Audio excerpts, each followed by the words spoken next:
In olden days, when mostly animals roamed the earth, a porcupine set out to track some buffalo. He asked the buffalo chips, "How long have you been here on this trail?" He continued asking until one chip finally replied, "Only lately have I been here." Encouraged by the answer, Porcupine followed the same path. The farther he went, the fresher the tracks became. Eventually, he came to a river and spotted a herd of buffalo that had crossed to the other side. "What shall I do now?" Porcupine wondered as he sat down. He called out, "Carry me across." One of the buffalo replied, "Do you mean me?" Porcupine called again, "No, I want a different buffalo." He went on to reject each member of the herd as one by one they asked, "Do you mean me?" Finally, the last and best buffalo said, "I will carry you across the river." As the buffalo crossed the river, he said, "Climb on my back." Porcupine hesitated, saying, "No, I'm afraid I will fall off into the water."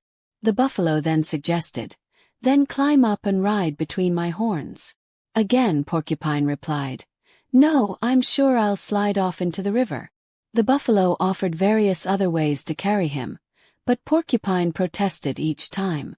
Finally the buffalo asked, "Perhaps you'd rather ride inside of me?" "Yes," said Porcupine, and he allowed himself to be swallowed by the buffalo. "Where are we now?" Porcupine asked. "In the middle of the river," the buffalo answered. After a little while, Porcupine asked again. "We have nearly crossed," said the buffalo. "Now we have emerged from the water. Come out of me." Porcupine replied, "No, not yet. Go a little farther." Eventually the buffalo stopped and said, "We have gone far enough, so come out." At that moment, Porcupine struck the buffalo's heart with his heavy tail. The buffalo started to run but fell down and died right there. Porcupine had killed him. Others in the herd tried to hook Porcupine, but he hid under the buffalo's ribs, safe from harm. Soon the herd grew tired and ran away.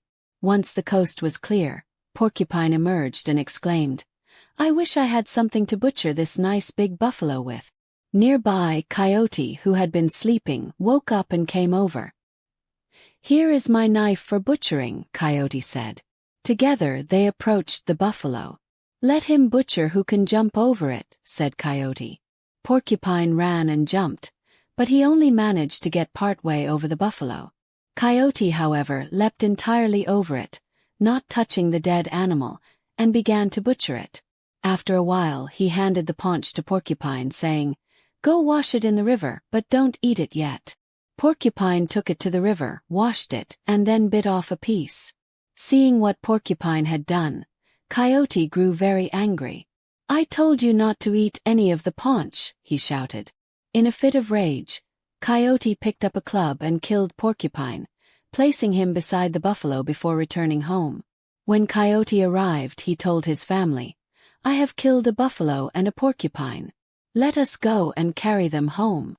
However, before Porcupine had emerged from the buffalo, he had spoken magic words. "Let a red pine grow here fast."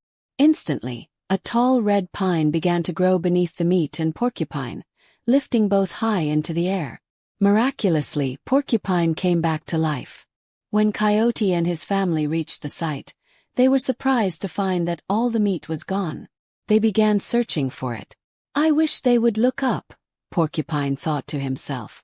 At that moment, the smallest child happened to glance upward.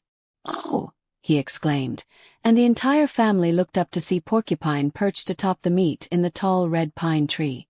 Coyote called out, "Throw down a piece of the neck, we are very hungry."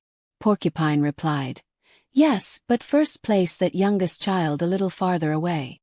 They complied and moved the child aside. "Now make a ring and all hold hands upward," Porcupine instructed.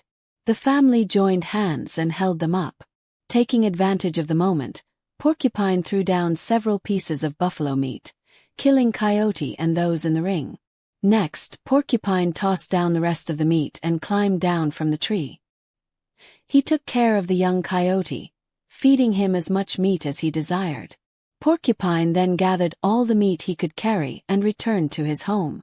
Thus, he and the young Coyote became good friends, helping each other hunt buffalo together for a long, long time.